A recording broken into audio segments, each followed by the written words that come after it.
So, ito na. Lutuin na natin ating lengua. Una is butter, ha? Dito na natin yung butter, guys. Atin yung ating garlic. So, ito na ng lengua, ha? Sa baboy po ito, hindi sa baka. Bali, nabili ko na siyang luto. So, kung hindi nyo siya nabiling luto, papakulo po yan hanggang sa lumambot. At yung matanggal yung balat niya sa dila. Ganyan po siya dapat, oh. Yes. Madalian lang to, ha. Sensya na kayo ako ang nagluluto talaga is hindi ko gusto yung maraming mga sibuyas at mga bawang. Yung sakto lang.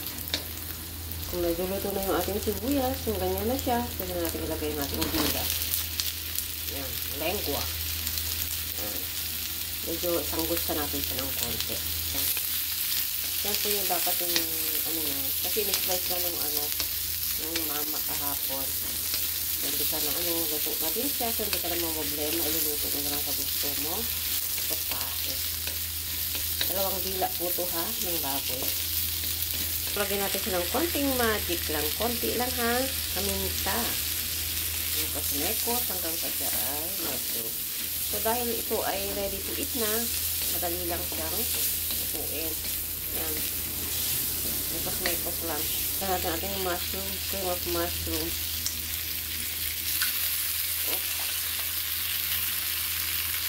Bawang pa nga.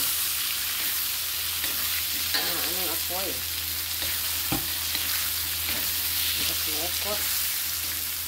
Nakalimutan ko yung mushroom, guys. Yan. Lagyan natin siya ng mushroom. Yung mushroom. Pwede yung fresh na mushroom. Yung button. O ito. Nakalata po ito. Binili ko. Medyo malapot pa siya. So, lagyan natin ng tubig itong ating lata. Hayaan natin siyang kumulo. Balikan natin siya later.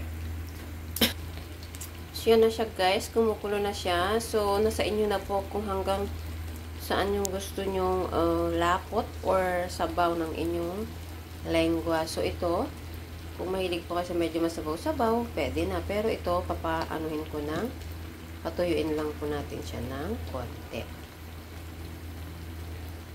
So, medyo dumikit na siya, guys. Kaya halaan natin siyang haluin.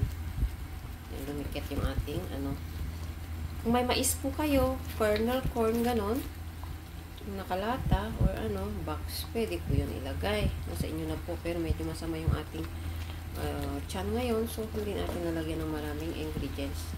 So, pwede na po itong ating lengua.